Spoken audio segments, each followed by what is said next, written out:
Moving on, we actually have a question on the idea of scarcity. Does the idea of financial freedom create scarcity? Yeah. In some senses, that. See, right now we all are running around paranoid. We are running around scared. Nothing is enough. We have no faith in humanity. We have lost faith in humanity. We don't trust our neighbors, and we always worried our wives will run away with the milkman. So we are living on the edge. And they did this to sell you some kind of bank loan or some kind of savings or some kind of insurance or something. They just created paranoia in all of us. We have each other.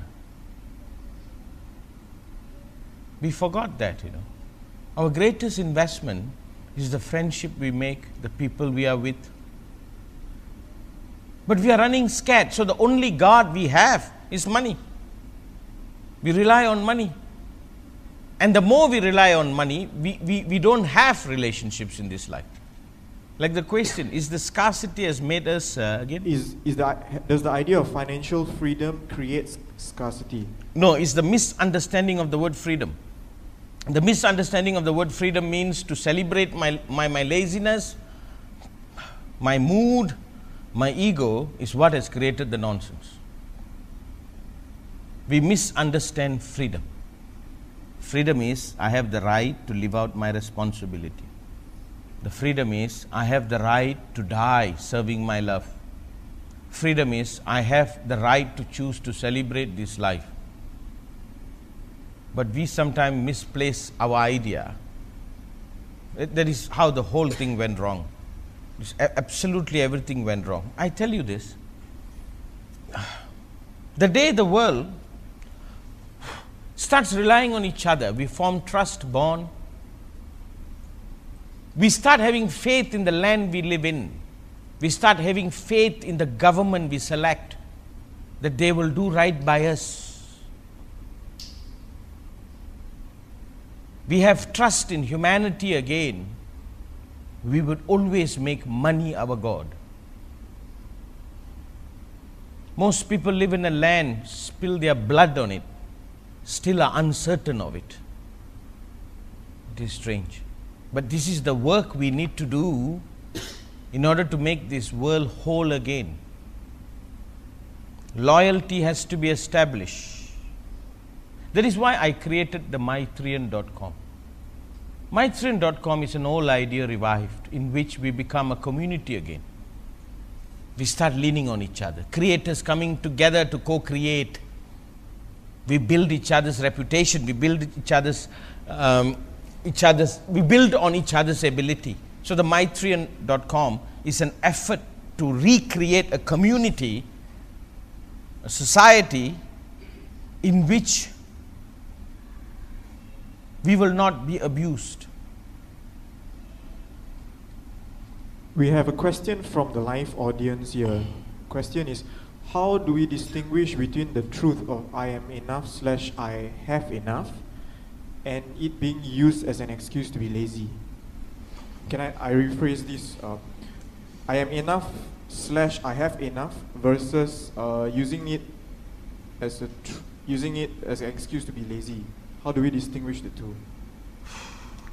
You see, this question can only become real if love hasn't happened. So the only way to cure it is love must happen to you. As long as love has not happened, this question can never be answered absolutely. When you love, this question will cease to exist. You always will feel you want to do more. Whatever you do will not be enough. You cannot do enough for your child. You cannot do enough for your wife. You cannot do enough for the people you love. So it's a question about love as it happened.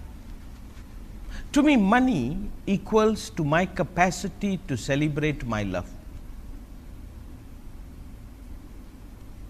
So it's a question about love.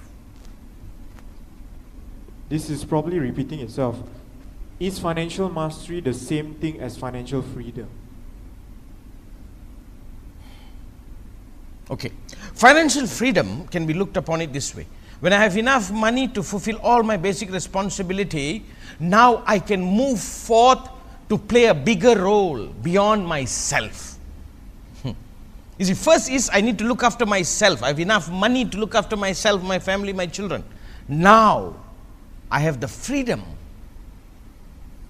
The Hindus say the freedom beyond personal karma. You have done what you need to do for yourself, now you can go do something for the others. It's like this.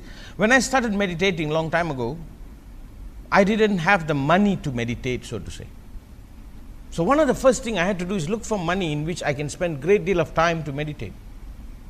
And I found somehow to survive. For that, I lived very minimally.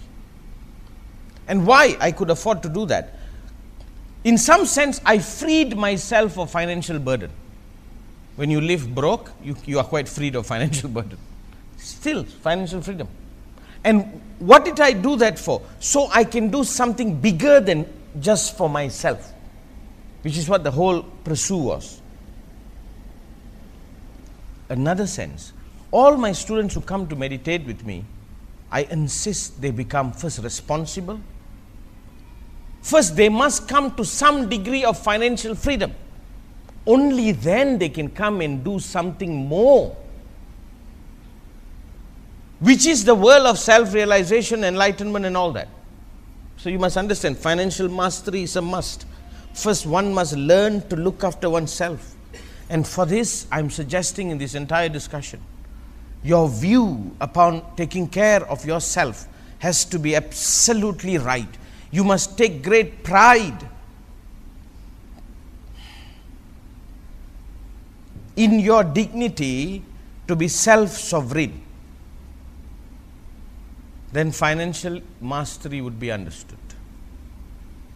The reason why we ask the question is because financial freedom these days has given a perception of a certain reality. Right. And people go out to live out that reality. And more so, they actually go and chase that reality. What's your take on that, sir? No, it's just chasing illusion. It's just being silly and stupid. There's no such thing. Financial freedom is you don't have to worry about paying your house rent or whatever that is. That's all. You still have a life to live out. And the only way to live a life out is to look for another responsibility. So there is no way of escaping it.